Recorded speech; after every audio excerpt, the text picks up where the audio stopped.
کتنی بڑی بات ارشاد فرمائی، فرمایا لا تقنطوا من رحمت اللہ، تم نے میری رحمت سے نا امید نہیں ہونا۔ اللہ کی رحمت سے نا مالک کیا ملے گا؟ فرمایا ان اللہ یغفر الذنوب جمیعا، اللہ سارے ہی گناہ معاف فرما دے گا۔ تو جن لوگوں کو اللہ کی رحمت پر نبی کریم علیہ السلام تشریف فرما ہے، امام غزالی نے لکھا ایک بدو آ گیا، دیہاتی سادہ آدمی، سادے بندے بھی سادے ہوتے ہیں، ان کا بھی اپنا طرز زندگی ہوتا ہے۔ تو بدو آ گیا، سادہ آدمی تھا، آتے السلام علیکم لے کے نا تو کوئی بات ہی نہیں کی، سیدھا سیدھا ہی کہتا یا رسول اللہ صلی اللہ علیہ وسلم یہ بتائیں قیامت کے دن حساب کس نے لینا ہے؟ حضور فرمانے لگے بھائی یہ تو بڑی صاف سی اور مختصر سی اور سادہ سی بات ہے، حساب تو اللہ تعالیٰ نے لینا ہے۔ اب اس نے جو لفظ کہے اللہ کے حبیب کی آنکھوں میں آنسو آ گئے، کہنے لگے اگر اللہ نے حساب لینا ہے پھر انشاءاللہ کرم ہی ہوگا۔ تو حضور فرمانے لگے تمہیں یہ امید کس طرح ہے؟ تو عرض کرنے لگے یا رسول اللہ کریم جب غالب آتا ہے تو معاف ہی کرتا ہے۔ جب کریم کا غلبہ ہوتا ہے نا، کریم بندہ جب کسی پہ قبضہ کر لے تو پھر معاف کرتا ہے، تو اللہ تو سب سے بڑا مہربان ہے۔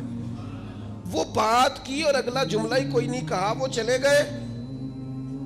تو حضور علیہ السلام نے اب اس بات پر رزلٹ دیا، فرمانے لگے کریم محبوب بندہ سادہ تھا، بات بہت بڑی کر گیا ہے، بڑی بات کر گیا، سادہ آدمی۔ میرے عزیز، اللہ کی رحمت پر جن لوگوں کو امید ہو، انہیں موت سے ڈر،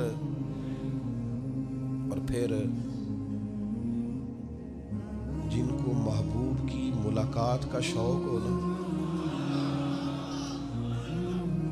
ہم نے جان دے دی وعدہ دیدار پر، ہم سے وعدہ کیا گیا تھا کہ تم مرو گے نا تو تمہیں دیدار ملے گا، تو ہم نے جان ہی دے دی وعدہ دیدار پر، جان ہی دے دی وعدہ دیدار پر۔ اور پھر فرماتے ہیں نقد اپنا دام ہو ہی جائے گا، فرماتے ہیں ہم نے جان دی ہے اس وعدے پر کہ وہ ملے گا، تو امید ہے کہ یہ سودا ادھار نہیں۔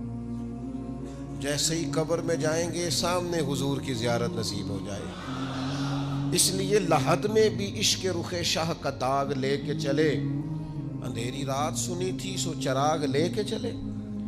یہ حدیث آپ نے بھولنی نہیں، یہ تنہائیوں میں یاد رکھنے کی روایت ہے، یہ تنہائیوں میں پڑھنے کی روایت ہے۔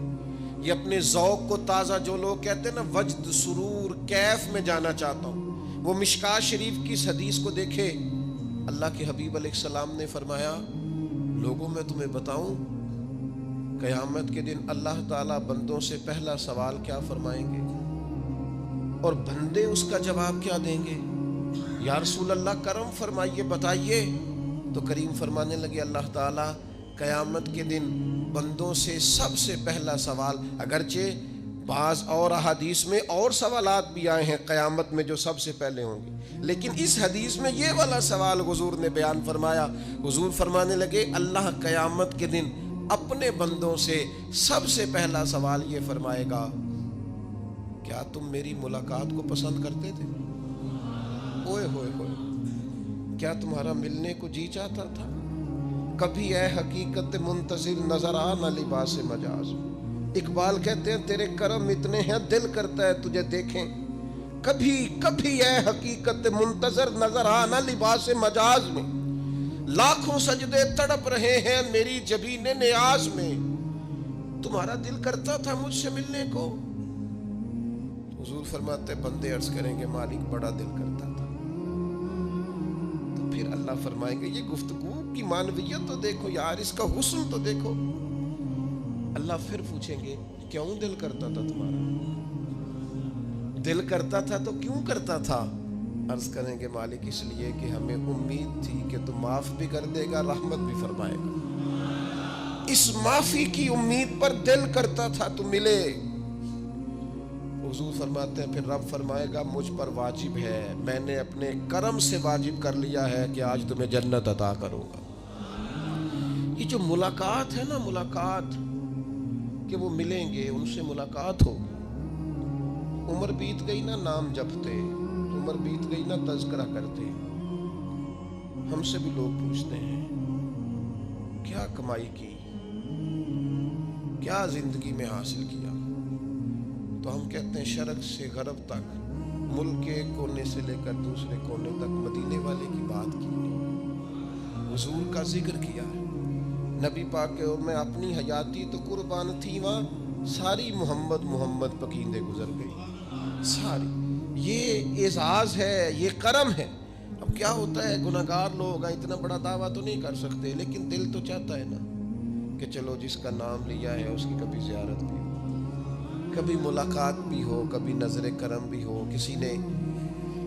کسی نے اپنے محبوب سے کہا تھا کہ ذرا ایک نظر مجھ پہ بھی کیجئے، تو قریب بیٹھے ایک شخص نے کہا یار تو نے بڑا دعویٰ کیا ہے، جو محبوب ہوتے ہیں ان کو تکلیف نہیں دی جاتی، تو کہتا ہے پورا چہرہ ہی تیری طرف پھیرے۔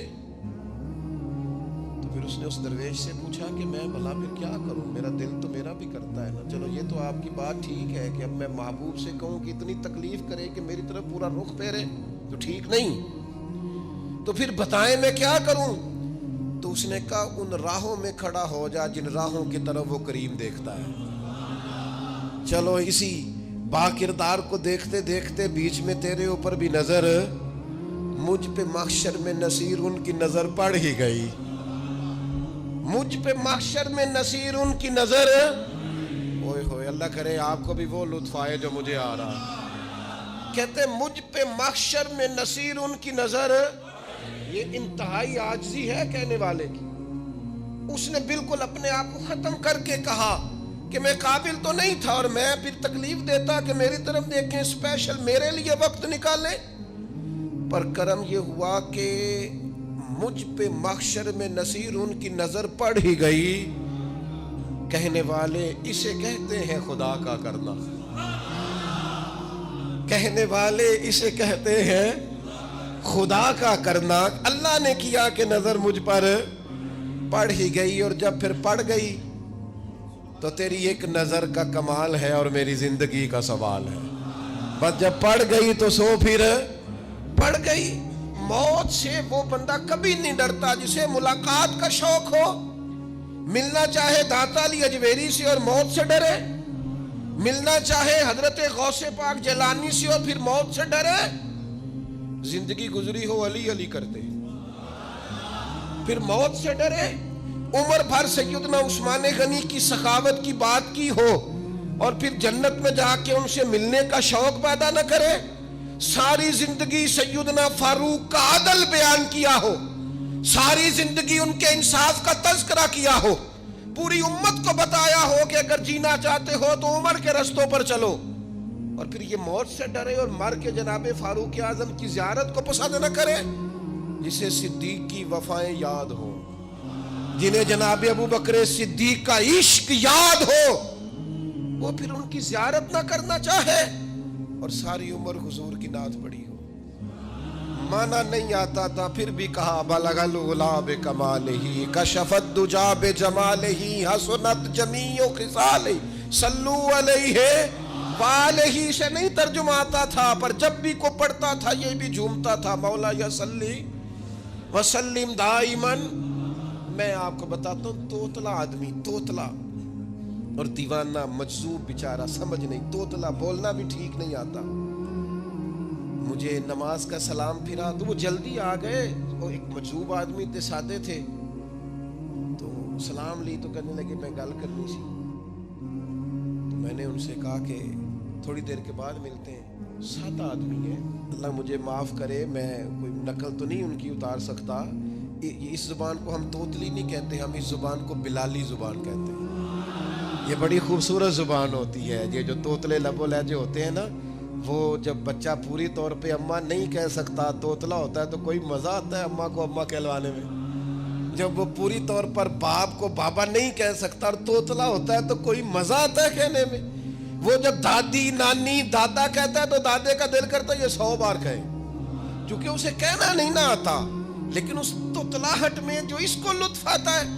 مجھے بڑے لوگ آ کے شعر سناتے ہیں، میں نے بڑے خوشگلو نعت خانوں سے زندگی میں سنا ہے، وہ صاحب میرے پاس آئے اور میں نے کہا بعد میں ملیں گے، تو سادہ آدمی ہے، مجذوب ہے، پورا شعور نہیں رکھتا، مجھے کہنے لگا مصطفیٰ جان رحمت کے بعد، مصطفیٰ جان رحمت پہ لاکھوں سلام کے بعد، یعنی معنی یہ تھا کہ سلام کے بعد، تو اب بڑے بڑے سریلے بندوں سے بھی بندہ سنتا ہے میرا دل کرے، اور میں نے جان بوجھ کے ان سے کہا اے دوبارہ کیا جائے ذرا، کیونکہ توتلے تھے نا. میں نے کہا تو کہنے لگے مصطفیٰ جان رحمت پہ لاکھوں سلام کے بعد او میرے عزیز یاد رکھو ساری زندگی حضور کی نعتیں پڑھی، نبی پاک کے تذکرے سنے، اب موت سے ڈر جائیں؟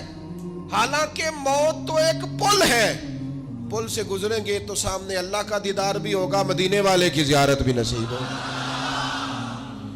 تو زیارت ہوگی اور ہر نظر کانپ اٹھے کہ محشر کے دن خوف سے ہر کلیجہ دہل جائے گا، اوڑھ کر کالا جبہ وہ آ جائیں گے اور سارے محشر کا نقشہ بدل جائے گا. یہ موت کا خوف نکالنے والی چیزیں ہیں، ڈر. اچھا مجھے ایک بات بتائیں، یہ میں امید کی بات کرنے لگا ہوں، چلے اب یہ بات تو مشکل ہے پر کرنی پڑے گی، مجبوری ہے. کبھی کبھی ابا جی سے مار بھی پڑ جاتی ہے بندے کو، گھر میں کوئی 2-4 لگ بھی جاتی ہیں، تو اس وقت نا جو سب سے بڑا سہارا کسی کو نصیب ہوتا ہے وہ یہ ہوتا ہے کہ اللہ کرے اماں گھر میں موجود ہو. اور میں نے دیہاتوں میں کئی مائیں ایسی دیکھی ہیں جو بیٹے کے حصوں کی مار کھاتی ہیں. ابا نے ڈنڈا لے لیا ہے بیٹے کی غلطی پہ، اب اماں بیچاری سامنے ہو گئی ہے، 2-4 اس نے بھی کھا لی. یہ بات آپ سمجھیں، موت کا خوف نکالنے کے مفہوم میں بات عرض کر رہا ہوں. اماں موجود ہونا گھر میں تو ابا سختی بھی کرنے لگے تو کسی وقت احساس ہوتا ہے کہ جناب یہ سختی نہیں ہوگی کیونکہ میری اماں، اور اماں پوری وکیل بن جاتی ہے کہ نہیں تو نہیں پتا وہ ہو گئی غلطی، وہ فلانے دے منڈے نے خراب کیتا ہے، حالانکہ ہو سکتا ہے اس نے اس کو بھی خراب کیا ہو، لیکن وہ اماں وکیل ہے، وہ وکالت کر رہی ہے اور وہ بے لوث کر رہی ہے. ہوتا ہے ایسے، اس بات کو سمجھ لیں اچھے طور پر. موت کا خوف نہیں، ڈر نہیں، اس لیے کہ گھر میں ماں موجود ہو تو باپ کا ڈر نہیں ہوتا. تو قبر حشر میں تو رسول کریم موجود ہے، وہاں تو نبی کریم موجود ہے، وہاں تو اللہ کریم اپنی رحمت فرمائے گا بندوں پر. اس لیے خوف نہیں، پینک نہیں، اپنی غلطیوں کا احساس ضرور کریں، اپنے اعمال پر توجہ ضرور دیں، لیکن موت کے خوف تلے دبتے نہ جائیں. انشاءاللہ صبح قیامت کرم ہوگا. میرے نبی پاک علیہ الصلوۃ والسلام نے تو فرمایا ہے بس ہم نے ایمان کامل لے کے جانا ہے دنیا میں. حضور نے فرمایا ہے جس طرح 14ویں رات کا چاند چمکتا ہے اس طرح میرے غلاموں کے چہرے چمکیں گے قیامت کو. اللہ کے رسول صلی اللہ علیہ وسلم فرماتے ہیں جسم کے جن جن حصوں پر وضو کا پانی لگتا رہا وہ قیامت میں چمکیں گے. دور سے لوگ ان کا نور دیکھیں گے، پتہ چلے گا وہ محمد عربی کے غلام آ رہے ہیں. یہ کرم ہوگا صبح قیامت، یہ عطائیں ہوں گی. اس لیے مومن موت سے ڈرتا. سیدنا بلال حبشی رضی اللہ تعالیٰ عنہ، آخری وقت ہے، نزع کا عالم طاری، اور یہ گفتگو دیکھیں غلاموں کی. آپ کی اہلیہ رو پڑی، کہنے لگی ہائے ہائے افسوس. حضرت بلال فرمانے لگے کیا ہوا؟ کہنے لگی افسوس ہے کہ آپ دنیا سے جا رہے ہیں. تو حضرت بلال نے مضمون ہی بدل دیا، سوچ کا زاویہ ہی بدل دیا. فرمانے لگے یہ افسوس کا مقام نہیں، یہ تو خوشی کا مقام ہے. اس لیے کہ میری آج آنکھیں بند ہوں گی، قبر میں کھلیں گی، مدینے والے محبوب سے بھی ملوں گا، حضور کے غلاموں سے بھی ملوں گا صلی اللہ تعالی علیہ وسلم. تو موت تو مقام مسرت ہے، اور اگر یہ مل جائے زندگی میں. ایک بدو ایمان لے آئے، ابن ماجہ میں موجود ہے. حضرت ابو ہریرہ رضی اللہ تعالیٰ عنہ حدیث کے راوی ہیں، فرماتے ہیں ایک بدو ایمان لائے اور انہوں نے حضور علیہ السلام کے ساتھ ہجرت بھی کی. ابن ماجہ میں موجود ہے. تو نبی پاک علیہ السلام نے نا انہیں ایک صحابی کے ساتھ کر دیا، وہ ان کے کام کاج میں مصروف ہو گئے ان کے ساتھ. تو حضور علیہ السلام نے نا ایک جگہ سے مال غنیمت آیا، تو طریقہ مبارکہ یہ تھا کہ مال غنیمت میں سب کو حصہ دیا جاتا تھا. اگرچہ وہ جہاد پہ نہیں گئے لیکن حضور نے انہیں بھی حصہ دیا. تو وہ صحابی تو رو پڑے، عرض کرنے لگے حضور میں اس کے لیے تو ایمان نہیں لایا تھا. حضور نے فرمایا پھر بتائیے، گرچہ حضور جانتے ہیں کس لیے لائے تھے. عرض کی حضور میں تو اس لیے ایمان لایا تھا کہ میں رب کی راہ میں لڑوں گا اور میں اپنی جان پیش کروں گا. میں شہادت کے لیے ایمان لایا تھا، مجھے یہ مال دولت نہیں چاہیے. تھوڑی ہی دیر گزری کہ ایک اور مارکے کا اعلان ہو گیا، جنگ کا اعلان ہو گیا. حضور نے فرمایا چلو. وہ گئے اور چند ہی لمحے گزرے کہ وہ میدان میں اترے اور پھر شہید ہو گئے. صحابہ کرام ان کی مقدس لاش مبارک کو اٹھا کے محبوب کے قدموں میں لائے تو نبی کریم نے کیا خوبصورت بات ارشاد فرمائی. حضور فرمانے لگے دیکھو اس نے اللہ کی تصدیق کی ہے تو رب نے بھی اس کی تصدیق فرما دی. اور پھر یہ دو جملے محبوب کہتے کہتے اٹھے اور پھر حضور نے اپنا جبہ مبارک اتارا اور اتار کے فرمایا اس بندے کو نہ اس جبے میں کفن دے دو, اس میں اسے کفن دو, اس لیے کہ تو شہادت کے لیے ایمان لایا, موت کی آنکھوں میں آنکھیں ڈال کے جیا, اپنی زندگی کمزور نہ گزاری. مسلمانوں پہ کافر کا رعب طاری ہو گیا ہے. ایک تو ہوتا ہے نا کہ کوئی مدد کرنا, کوئی آگے بڑھنا, فلسطین کا نام تک نہیں لے رہے حکمران زبان سے, ذکر تک نہیں کر رہے, چینل ذکر نہیں کر رہے. اتنا رعب, اتنا کفر کا خوف, صرف اس لیے کہ ہمیں موت کا ڈر ہے. مر جائیں گے تو بستر پہ نہیں مریں گے, بیماریوں سے نہیں مر جاتے لوگ. خدا کے بندو اپنی زندگی میں اتنا خوف اگر موت کا پیدا کر لو گے. حضرت سعید ابن جبیر رضی اللہ تعالیٰ عنہ بہت بڑے فقیہ تھے. حجاج بن یوسف نے بلایا اور کہنے لگا میں تمہیں موت دینے لگا ہوں, مار دوں گا تمہیں. بڑا ظالم آدمی تھا, بڑے لوگ اس نے قتل کیے تھے. حضرت سعید رضی اللہ تعالیٰ عنہ مسکرا پڑے اور غصے میں آیا, کہنے لگا کیوں ہنستے ہو؟ فرمانے لگے تو بڑا بیوقوف ہے, تجھے کس نے کہا زندگی اور موت تیرے ہاتھ میں, یہ تو تب آئے گی جب میرا رب چاہے گا. کہنے لگا لے جاؤ ان کو اور جا کے قتل کر دو. تو وہ جب جلاد لے جا رہے تھے تو آپ اور کھل کے مسکرائے, ہنسے. یہ آپ کی طاقت ہے کہ موت کو دیکھ کے مسکراہٹ ہو, لبوں پہ تبسم رقصہ ہو, مسکرائے. جب آپ مسکرا رہے تھے تو اس کو اور غصہ آیا, واپس بلایا. کہنے لگا مسکراتے کیوں ہو؟ فرمانے لگے تیری جرت پہ مسکرا رہا ہوں, اور اس بات پہ مسکرا رہا ہوں کہ رب کتنا بے نیاز ہے, تیرے جیسے لوگوں کو بھی مہلت دے رکھی ہے. کتنا بے نیاز ہے, تیرے جیسے لوگوں کو مہلت. اور غصے, کہنے لگا میرے سامنے قتل کرو. حضرت سعید ابن جبیر رضی اللہ تعالیٰ عنہ نے منہ کعبے کی طرف کر کے پڑھنا شروع کیا, انی وجہت وجہی للذی فطر السماوات والارض حنیفا وما انا من المشرکین. آپ یہ پڑھ رہے تھے تو کہنے لگا اس کا منہ کعبے سے پھیر دو. کعبے سے منہ پھیرا تو آپ فرمانے لگے تو بڑا ہی بیوقوف ہے, میرا رب کو صرف کعبے کی طرف مقید ہے, وَلِلَّهِ الْمَشْرِقُ وَالْمَغْرِبُ فَأَيْنَمَا تُوَلُّوا فَثَمَّ وَجْهُ اللَّهِ. چہرہ پھیر دیا جب اس نے تو آپ فرمانے لگے مشرق بھی اللہ کا, مغرب بھی اللہ کا. اور اللہ فرماتا ہے تم جدھر بھی منہ کرو ادھر ہی اللہ کی رحمت ہے. یہ پڑھا تو اب اس نے لٹایا, اور جب وہ آپ کو قتل کر رہا تھا تو حضرت سعید ابن جبیر کی ایک زوردار آواز گونجی. فرمایا یاد رکھنا مجھے اسی طرح قتل کرنا جس طرح تم خود قیامت میں قتل ہونا پسند کرتے ہو.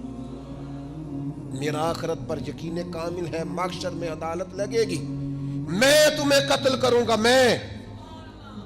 حضرت سعید ابن جبیر کی وہ جرت تھی کہ دربار سارا لرز گیا حجاج کا.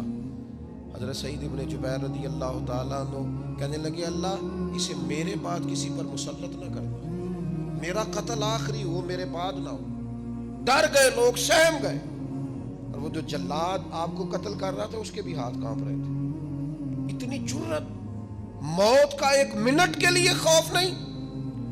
حضرت سعید ابن جبیر رضی اللہ تعالیٰ عنہ شہید ہو گئے تو اتنا خون نکلا, اتنا خون نکلا, اتنا خون نکلا, خون بند ہی نہیں ہو رہا. ایک طبیب بیٹھا تھا, ہانپتے کانپتے ڈرے ہوئے سہمے ہوئے. حجاج کہنے لگا اسے اتنا خون؟ تو کہنے لگا بادشاہ میں نے سالوں مریض دیکھے ہیں, اس کو پتہ چل جائے نا مرنے والا ہوں وہ تو اتنا خوف میں آتا ہے, پہلے ہی اس کا سارا خون جم جاتا ہے اور سکڑ جاتا ہے اور اس کا خون جل جاتا ہے. یہ جو بندہ تم نے شہید کیا ہے نا اس میں ایک رتی برابر بھی موت کا خوف نہیں, موت کے خوف سے بے نیاز تھا, اتنا خون نکلا. حضرت سعید ابن جبیر شہید ہوئے اسی دن حجاج کے پیٹ میں درد شروع ہوا. صرف 15 دن حجاج بعد میں زندہ رہا ہے, 15 دن, اور ساری رات تڑپتا تھا, کہتا تھا مجھے خواب میں آ کے پیروں سے گھسیٹتے. حضرت سعید ابن جبیر چلاتا تڑپتا. 15 دنوں کے اندر طبیبوں نے کہا تیرا جو مرض ہے یہ کوئی آسمانی عذاب ہے. میرے عزیز موت سے ڈرے نہیں بلکہ جو ظالم ہو ان کو ڈرا دیں, یہ مومن کی شان ہے. اپنی زندگی کے اندر سے موت کا خوف نکال دیں، تاکہ زندگی کے جو دن ہیں وہ جیے تو جا سکیں، وہ انسان مضبوطی سے وقت سے گزار سکے۔ حضرت علی شیر خدا رضی اللہ تعالیٰ عنہ نا وہ جیکٹ نہیں پہنتے تھے جنگی، جو کمر پہ پیچھے لوگ پہنتے تھے نا، تلوار کوئی مارے تو زخم نہ ہو۔ تو کسی نے مولا علی شیر خدا رضی اللہ تعالیٰ عنہ سے فرمایا پشت پر آپ وہ جیکٹ نہیں پہنتے لوہے کی؟ آپ فرمانے لگے پشت تو دکھانی نہیں تو کہنے لگے موت سے ڈر نہیں آتا؟ فرمایا بالکل بھی نہیں، اور فرمایا مجھے بالکل ڈر نہیں آتا کہ میں موت پر آ گروں یا موت میرے اوپر جا گرے۔ ہم تو شہادت حضرت خالد بن ولید رضی اللہ تعالیٰ عنہ ایک دن نوجوانوں کو خطاب کرتے کرتے کہنے لگے موت سے کبھی نہ ڈرنا، میں نے ساری زندگی جنگوں میں گزاری ہے، میرے وجود پر ایک ذرہ بھی جسم کا حصہ ایسا نہیں جس پر زخم نہ ہو۔ اور جو کہتے کہتے رو پڑے، فرمانے لگے یہ بات کرتے کرتے رو پڑے، فرمانے لگے دیکھ لو زندگی ساری میدانوں میں گزاری ہے، لیکن شہادت اللہ تعالیٰ نے میرے لیے وہاں نہیں لکھی تھی، یہاں اللہ تعالیٰ نے اپنی رحمت کے لیے موت میرے لیے لکھی تھی۔ تو یہ تو اللہ کا کرم ہے۔ قریب ایک بزرگ صحابی اور بیٹھے تھے، فرمانے لگے آپ کی نیت شہادت کی تھی، انشاءاللہ آپ قیامت میں شہیدوں میں ہی کھڑے کیے جائیں گے۔ تو میرے عزیز خوف نہیں موت کا۔ آخر میں 2-3 گزارشات عرض کرنی ہے۔ ایک تو میری آپ سے گزارش ہے، جنہوں نے ابھی تک قرآن مجید کی تلاوت شروع نہیں کی، وہ ابھی سے آج سے 10 منٹ ٹائم ہو تو مسجد میں بیٹھ کے ایک رکوع پڑھ کے جائیں، قرآن مجید نہیں چھوڑنا۔ رمضان کا تعارف یہ ہے کہ شہر رمضان الذی انزل فیہ القرآن، تو قرآن مجید سے دلچسپی۔ دوسری میری گزارش ہے راشن بانٹنے والوں سے بھی کہ مہربانی کریں لائنوں میں لگانا چھوڑ دیں، اور لینے والوں سے بھی میری عرض ہے کہ اللہ تعالیٰ سارا سال عطا کرتا ہے، 3-4 ہزار کے لیے کیوں اپنے آپ کو آپ تکلیف میں ڈالتے ہیں؟ سارا سال اللہ دیتا ہے۔ اور پھر میری آپ سے یہ بھی اپیل ہوگی کہ طبیعتوں میں حلم پیدا کریں، بردباری پیدا کریں، یہ بڑی ضروری چیز ہے۔ مثبت سوچیں لائیں، روزہ ہماری تربیت کرتا ہے۔ اور پھر آپ سے یہ بھی اپیل کروں گا رمضان شریف کی مقدس گھڑیوں میں صرف اپنے لیے نہیں سوچیں، امت کے لیے سوچیں، بالخصوص فلسطین کے مسلمانوں کے لیے کم از کم دعا مومن کا ہتھیار ہے، وہ تو جم کے کریں اللہ کے حضور۔